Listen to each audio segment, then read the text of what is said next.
حصول برکت کے لیے ایک بار درود پاک پڑھنے اللہم صلی علی سیدنا و شفینا و نبینا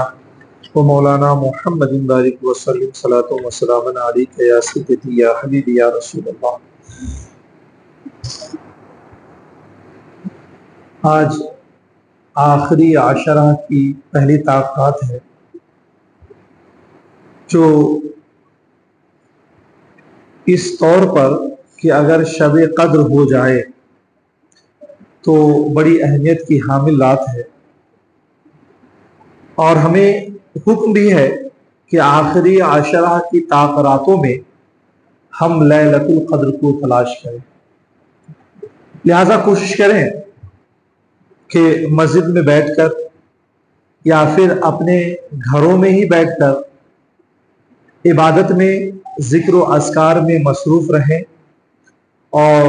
لیلۃ القدر کے اس لمحے کو تلاش کرے جو لمحہ بڑی اہمیت کا حامل ہوتا ہے، اور اللہ کریم اس لمحے میں اپنے بندوں کی ہر دعا کو قبول فرما لیتا ہے۔ بالخصوص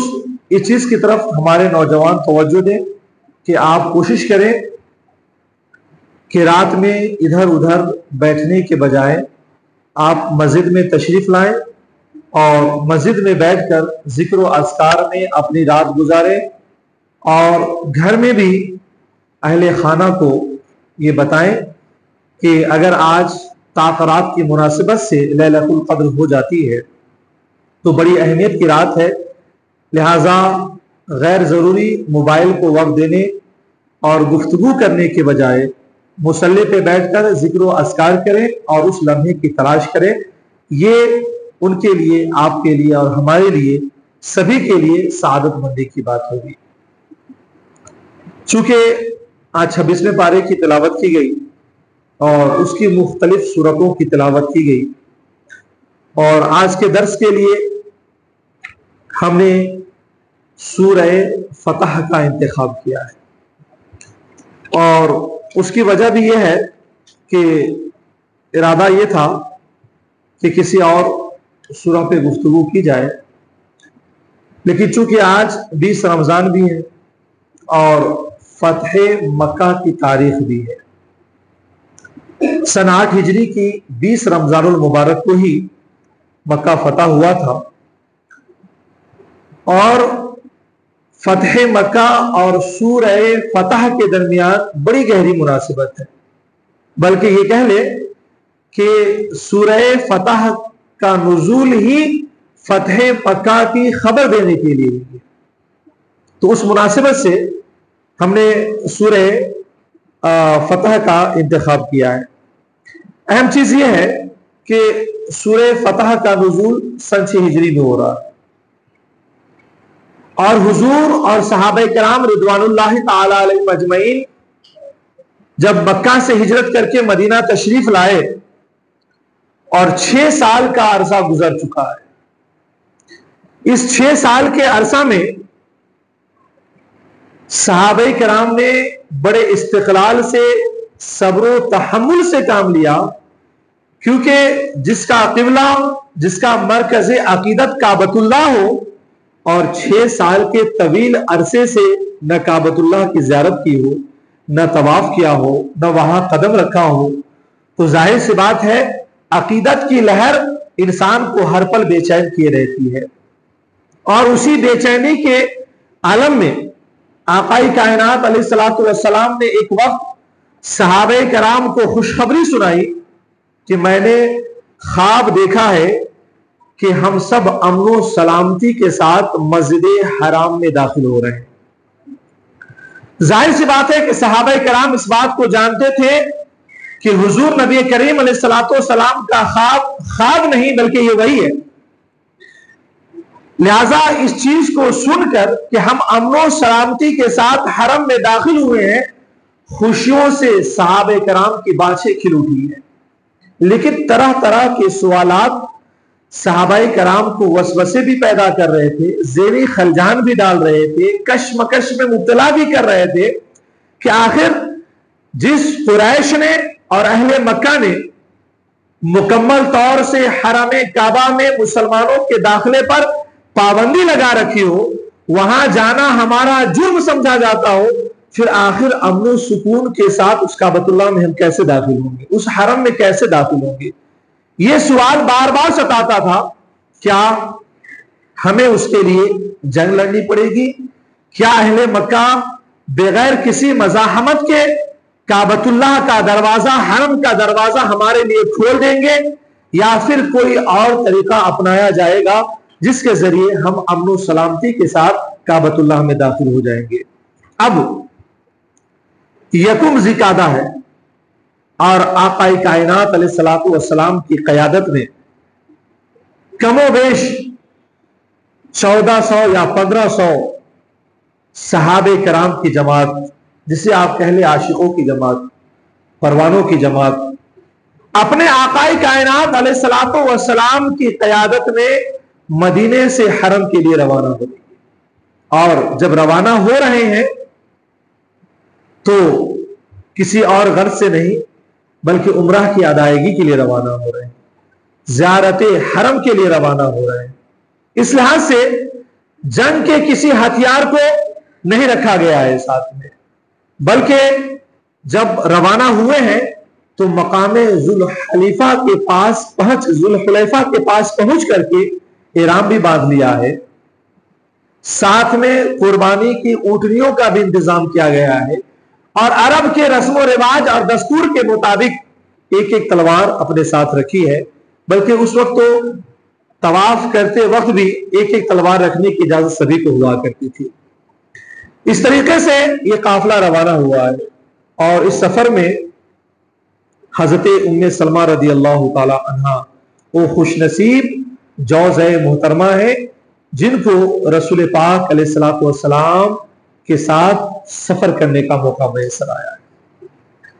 حضور نبی کریم علیہ الصلوۃ والسلام اپنے 1400 سے زائد یا 1500 کے قریب صحابہ کے ساتھ روانہ ہوئے ہیں، اور جب روانہ ہوئے ہیں تو حضور عسفان کے مقام پر پہنچے ہیں۔ وہاں پہ آپ نے پڑاؤ ڈالا ہے، 2 دن آپ نے وہاں پر نہیں بلکہ وہاں پہ پڑاؤ ڈالا، اور وہاں پر خبر لی ہے آپ نے کہ مکے کی صورتحال کیا ہے، قبیلہ قریش کے لوگ کیا سوچ رہے ہیں، ان کا کیا ارادہ ہے۔ تو آقا کائنات علیہ الصلوۃ والسلام کو خبر دی گئی کہ وہ لوگ قریش کے لوگ مقام ذو طویٰ میں آ کر کے خیمہ زن ہو گئے، اور ساتھ ہی ساتھ حضرت خالد ابن ولید کو ایک دستے کے ساتھ روانہ کر دیا گیا ہے جو مقام کراء الغمیم پر آ کر خیمہ زن ہو گئے ہیں کہ کسی بھی طور پر مسلمانوں کی اس جماعت کو حرم میں داخل نہیں ہونے دینا۔ ظاہر سی بات ہے کہ قبیلہ قریش کے تمام افراد یہ سوچ رہے تھے کہ اگر یہ آ جاتے ہیں تو ہماری ذلت ہے، ہماری پسپائی ہے، اور پھر ہمارے ساتھ کئی ایک مشکلات کھڑے ہوں گے۔ ایسے عالم میں جب حضور نبی کریم علیہ الصلوۃ والسلام کو ساری چیزوں کی اطلاع مل گئی ہے تو آقا چاہتے تھے کہ کسی بھی طرح کی کوئی مزاحمت کا سامنا نہ کرنا پڑے، جنگ کی نوبتیں نہ آئے، اس لیے اللہ کے رسول علیہ الصلوۃ والسلام نے کسی ایسے افراد کو چنا کہ جو حرم تک پہنچنے کے لیے، مکہ تک پہنچنے کے لیے ایسے راستے کا انتخاب کرے کہ جس راستے سے چل کر جائیں اور خالد ابن ولید کا سامنا بھی نہ ہو، ٹکراؤ بھی نہ ہو۔ ایسا راستہ بتایا گیا، بڑا پرپیچ راستہ تھا، اور پھر اللہ کے رسول علیہ الصلوۃ والسلام اس راستے سے روانہ ہوئے۔ روانہ ہونے کے بعد حدیبیہ کے مقام پر پہنچے اور وہاں پر خیمہ زن ہو گئے۔ اس درمیان اللہ کے رسول علیہ الصلوۃ والسلام اپنے ارادے کو دیکھ رہے تھے کہ ہم زیارت حرم کے لیے جا رہے ہیں، عمرے کی ادائیگی کے لیے جا رہے ہیں، جنگ کے کسی بھی ہتھیار کو ہم نے اپنے ساتھ نہیں رکھا ہے، قربانی کے جانور کو ہم نے ساتھ لے لیا ہے، باوجود اس کے قریش ہیں کہ جو ہمیں جانے نہیں دینا چاہتے، وہ جنگ پر مسلسل آمادہ ہے، اور اللہ کے رسول نے قریش پر اس بات کے افسوس کا بھی اظہار فرمایا تھا کہ قریش کو جنگوں نے نگل لیا ہے، قریش کو جنگ نے کمزور کر دیا ہے، اس بات کا اظہار کیا۔ اچھا، حدیبیہ کے مقام پر اللہ کے رسول جب پہنچے ہیں نا، تو آپ کی قصوہ نامی اونٹنی خود بخود بیٹھ گئی۔ صحابہ نے یہ سوچا ہے کہ شاید یہ اونٹنی تھک ہار کر بیٹھ گئی ہے، تو اللہ کے رسول نے فرمایا نہیں، بلکہ اصحاب فیل کو جس ذات نے بیٹھا دیا تھا اسی نے اس اونٹنی کو بھی بیٹھا دیا ہے۔ اور پھر اللہ کے رسول جب وہاں پہ تشریف فرما ہوئے اور خیمہ زن ہوئے، تو صحابہ کرام رضوان اللہ تعالی علیہ مجمعین نے فرمایا یا رسول اللہ، ہم یہاں پر اگر بیٹھ گئے اور یہاں پر خیمہ زن ہو گئے، یہاں پہ رہ گئے، تو ہم سب کے سب ہلاک ہو جائیں گے، کیونکہ یہاں کے کسی بھی کنویں میں پانی کا نام و نشان نہیں ہے۔ اللہ کے رسول علیہ السلام نے اپنے ترکش سے ایک تیر نکالا اور ایک صحابی کو فرمایا کہ جا کر کے کسی کنویں میں اس تیر کو ڈال دو، گاڑ دو۔ اس صحابی رسول نے اس تیر کو گاڑا ہے کہ پانی ابلنا شروع ہو گیا ہے۔ عالم یہ ہے کہ صحابہ کرام بھی پانی پی رہے ہیں، جانور بھی پانی پی رہے ہیں، خیمہ زن ہوئے ہیں تو ساری ضرورتیں پوری ہو رہی ہیں۔ یہ رسول گرامی علیہ وقار علیہ السلام کا معجزہ تھا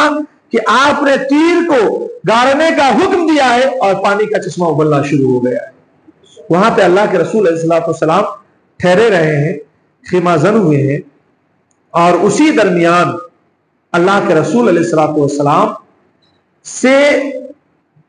قبیلہ قریش کے لوگ مسلسل اپنے قاصدین کو بھیجتے رہے کہ کسی بھی طور پر اللہ کے رسول علیہ السلام کو یہاں سے ٹال دیا جائے۔ اور کئی لوگ آئے لیکن بات بنتی ہوئی نظر نہیں آئی۔ عالم یہ ہے کہ اس درمیان مسلمانوں کو برانگیختہ بھی کیا گیا، کبھی پتھراؤ کیا گیا، کبھی خیمے میں لوٹ مار بھی مچائی گئی، کبھی نماز کے وقت میں حملہ بھی کیا گیا، تاکہ کسی بھی طور پر مسلمان برانگیختہ ہو کر یا تو جنگ کے لیے آمادہ ہو جائیں یا یہاں سے وہ چلے جائیں اور ٹل جائیں۔